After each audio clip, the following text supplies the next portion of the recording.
Right, well, thank you very much for this opportunity to share with you the ASM story. I've been looking forward to coming and sharing it with you.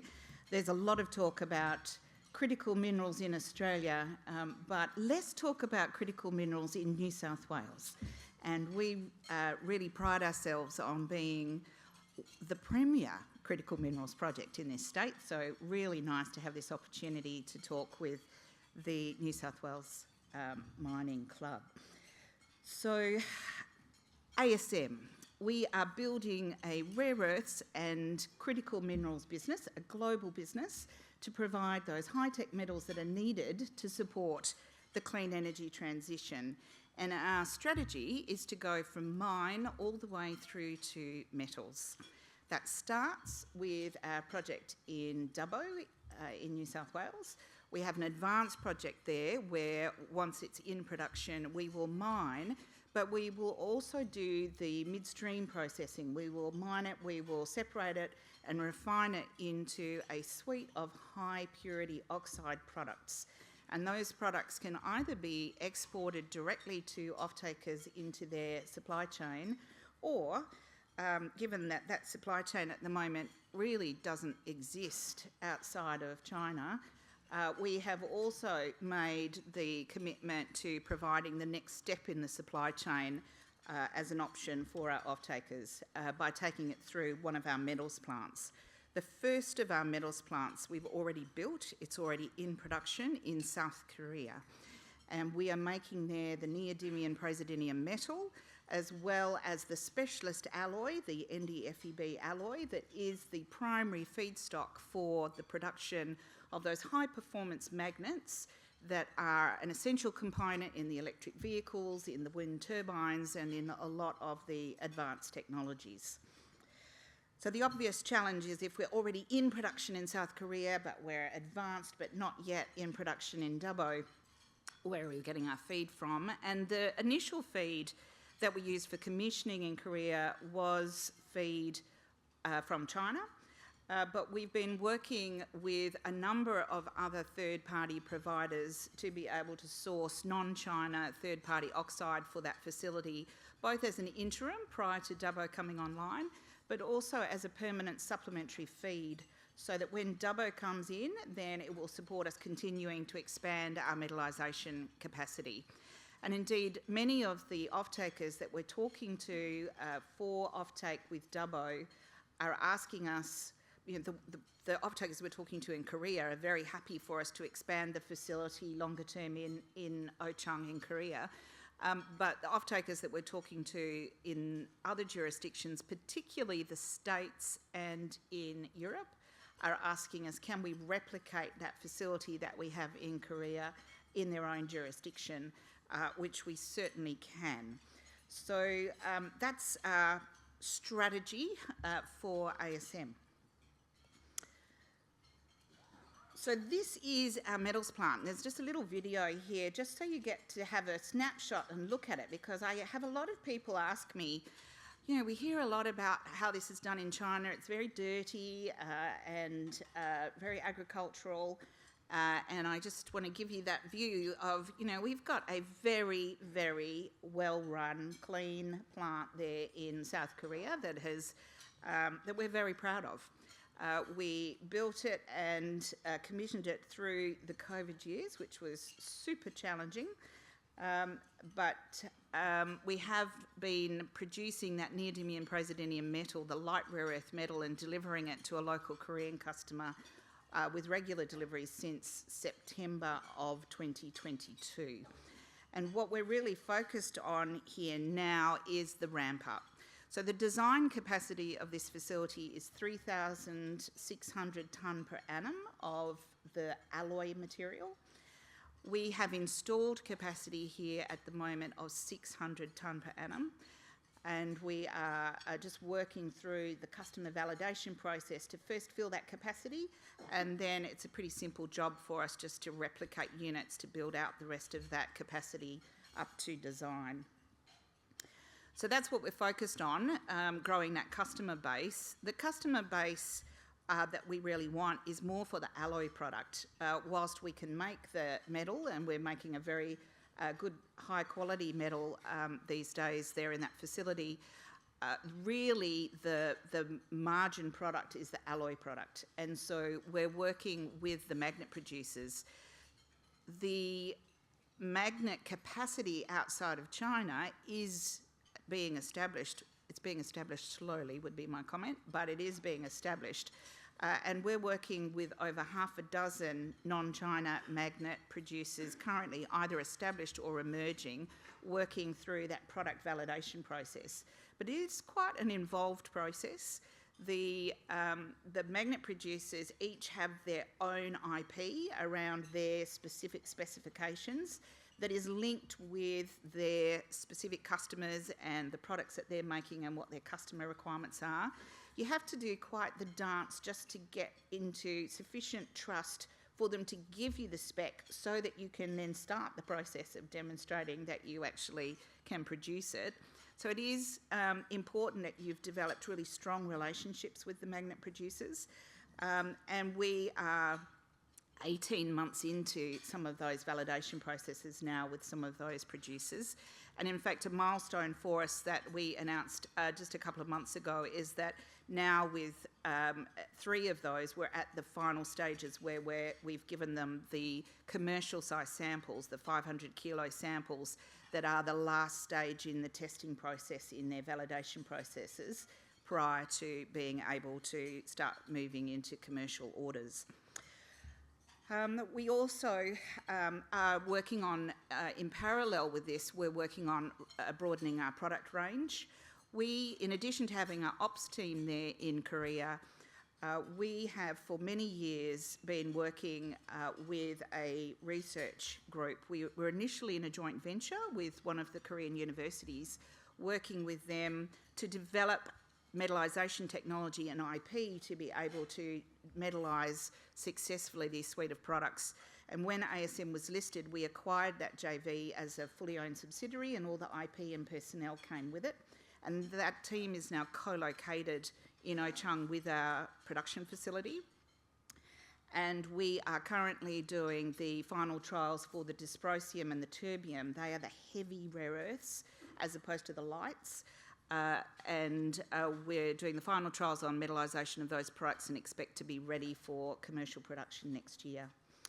So when you're making one of these high-performance magnets, the bulk of the material that goes into it is the NdFeB alloy, and that is about 1/3 neodymium praseodymium. The bulk of the rest of it is iron, with then about 2 to 4% boron, and then there's just a sprinkling of their own special recipe products, whether it's dysprosium or terbium. You only need to put in a very small amount of those materials, but it really enhances the performance of the magnet. But each of those, what I call the sprinklings, will be different from customer to customer. And so for us to be able to have a one-stop shop there where we can metallise in-shop all of those elements that are going into that alloy is going to be an important part of our product offering. We also, again, just to challenge the mythology that this is a dirty business, we made a commitment that we would target being carbon net zero for our operational emissions from commencement of operation in Korea. And we were very happy in our annual report last year to confirm that our first full year of production, we delivered on that target. So that is our Korean metals facility, which is where we want the product from Dubbo to go as it then makes its way into the global magnet market, supporting all of those end users. Dubbo is a very unique ore body. When we talk about rare earths, you'll hear a lot about monazites, you'll hear a lot about carbonites, you'll hear a lot about ionic clays. Dubbo is a unique ore body because it is a polymetallic that has the rare earths, it has the neodymium and the praseodymium, it has terbium and dysprosium, but it also has 3 other minerals that are on the critical minerals lists in most of the Western countries. It has zirconia, it has hafnia, and it has the niobium. and they are traditionally used in superalloys. We see them being used for defence applications. Particularly hafnia is used in the nuclear rods, so we see that used in the nuclear industry, but also increasingly we are seeing the hafnia particularly being used in the emerging semiconductor technologies. So a lot of growth in those commodities as well as the rare earths.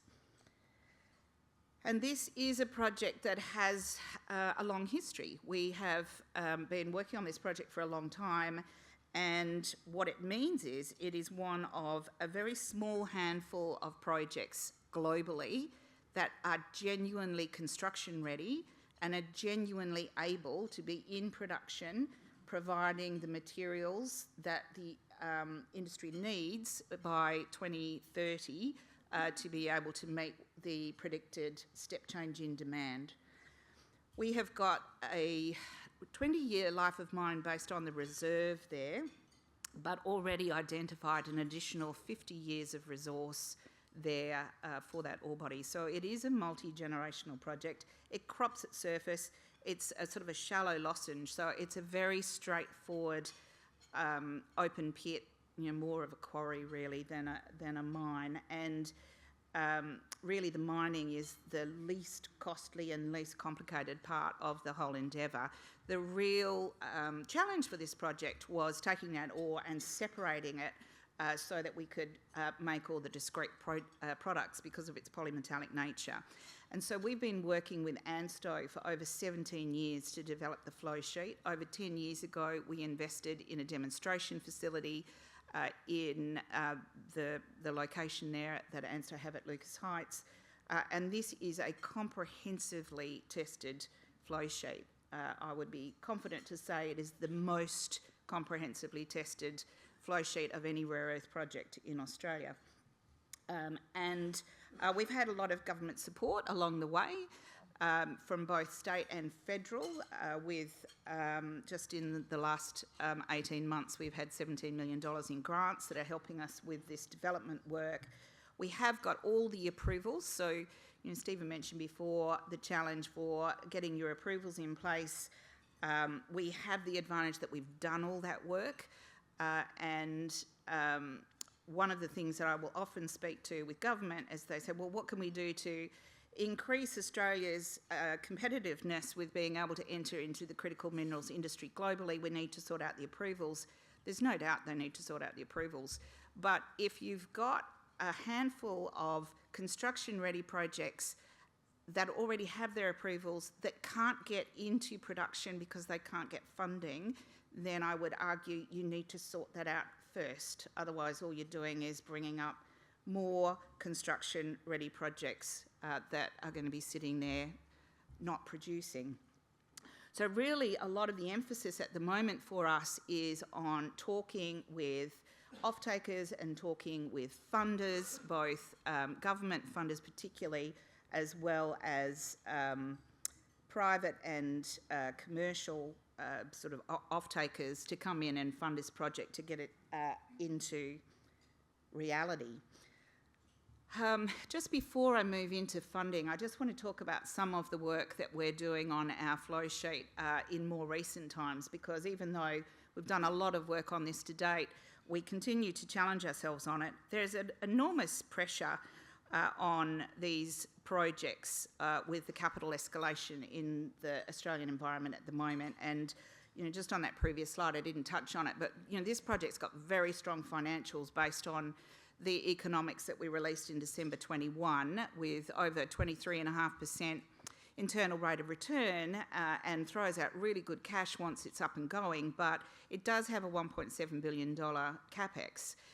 So it is capital intensive to do this midstream processing, and we're seeing a lot of escalation pressure on that. So we've been continuing to look at what are the ways that we could reduce capital to offset some of that.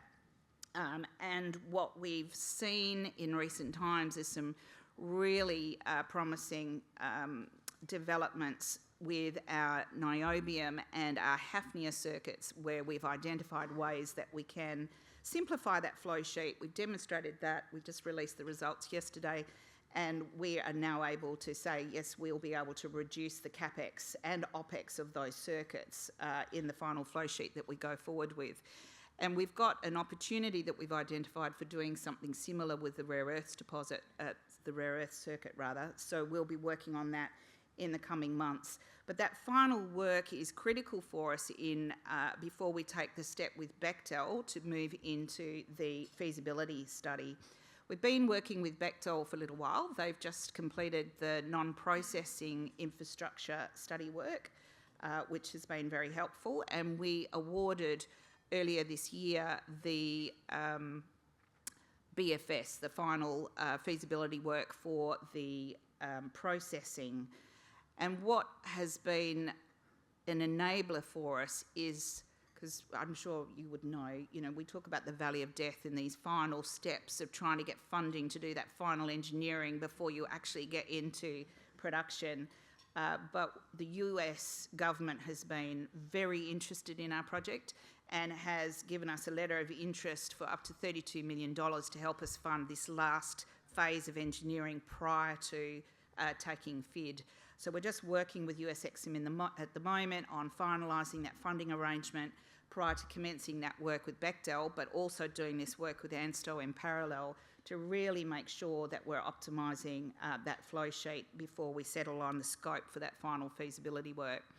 And one option that can come out of that rare earth options work that we're looking at is if the work that we're doing proves to be correct, then it may give us an opportunity to chunk the project into more than one step. And that, I'm sure you would appreciate, will be hugely enabling. If we can do one product first, it will give us a much lower capital hurdle for the first phase. We can get into revenue generating, and then the revenue from project can then help to build out the rest of the circuit. So that is work that we are currently working on there in Dubbo. But our intention is to commence that feasibility work at the beginning of next year. That will take us about 12 months, and then that gives us the opportunity to take final investment decision in 2026, and we'll be in production in 28, well ahead of when that really is expected to have that peak demand in and around 2030. So, funding. It's a challenge. US government has been an important part of the puzzle for us. And we've had a lot of support from the federal government. I was participant in the Critical Minerals Roundtable in Washington, DC, that coincided with the state visit from the Prime Minister and Minister King in October of last year. And what we had there was an opportunity to really understand how US policy could enable a project in Australia. It wasn't necessarily clear initially. We had to do quite a bit of work to sort it out, but that roundtable definitely helped. And what we found was that US EXIM in particular was very interested in supporting our project on the basis of content.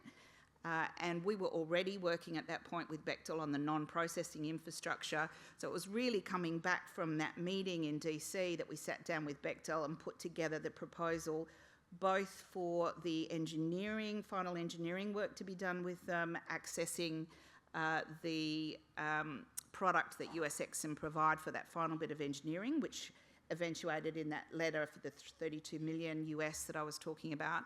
But we also put together a proposal with Bechtel for what the execution phase could look like, optimising US content. And on the back of that, the US EXIM gave us a letter of interest for $600 million US, which is obviously a very significant statement.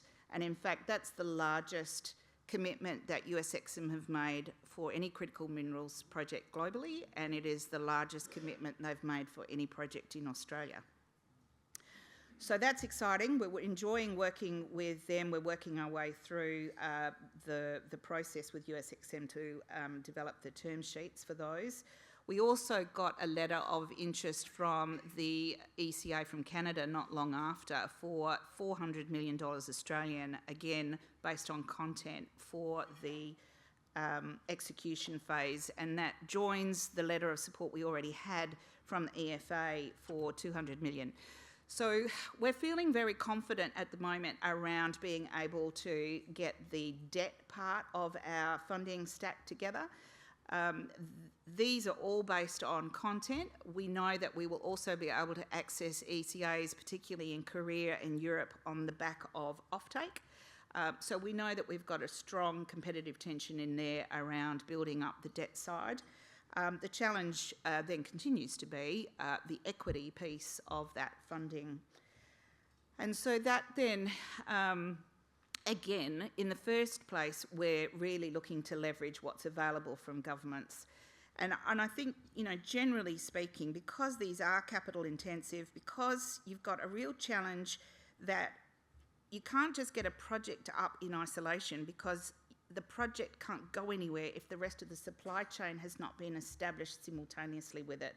So in addition to it needing some innovation within businesses to think about how they're going to actually fill this supply chain themselves, it also requires us to really think about how we're going to partner with each other across jurisdictions and across supply chains. But it also requires governments to put in policy to de-risk these investments, to crowd in then the private funding, and it requires governments to think about how they're working across jurisdictions to be able to spread the load as we establish these supply chains. And so it's been really pleasing to see, particularly the federal government has been really active in this place. So there's the photo of the critical minerals table that I was referencing before. Australia has got funds, the Critical Minerals Facility and the National Reconstruction Fund, that have in their mandate to be able to provide equity to these projects as well as debt. And so we're in conversations with both about that. They have it in their mandate, but they've never used it. So as I'm sure you'd appreciate, there's a degree of nervousness about stepping into that. But we're advocating very strongly that it doesn't have to be large amounts, but as Stephen said earlier, it does send a very strong signal to the rest of the private investors that we are seeking to support this project if the government has made a symbolic contribution of equity into the debt. And similarly in the US, at Christmas, the Department of Defence extended the Title III to include Australia as a domestic source, and that's been a really important development for us. So we're in process now. We've been in regular contact with the Department of Defence over the last 8 months, and we're now in process, having submitted white papers in 2 grant processes for what they call non-dilutory equity. But these are grants essentially that the Department of Defence will place in at project level into projects that are what they consider to be essential to their supply chain. And interestingly, they are more interested in the zirconia, the hafnia and the niobium than they are the rare earths in this project. So a lot of government-to-government support is needed to build out these alternative global supply chains, as well as partnering across the supply chain, company to company, as well as a lot of innovation within the businesses to work through the challenges of developing their flow sheets and getting these into production. ASM, we're well progressed. We're already producing the high-tech metals in Korea. We're construction ready and really working hard on our funding deck for Dubbo. We have got very strong support from government, not just here, but in Korea and in the US as well. And I will look forward to being able to come back at some point in the future, celebrating our taking financial investment decision. Thanks very much, everybody.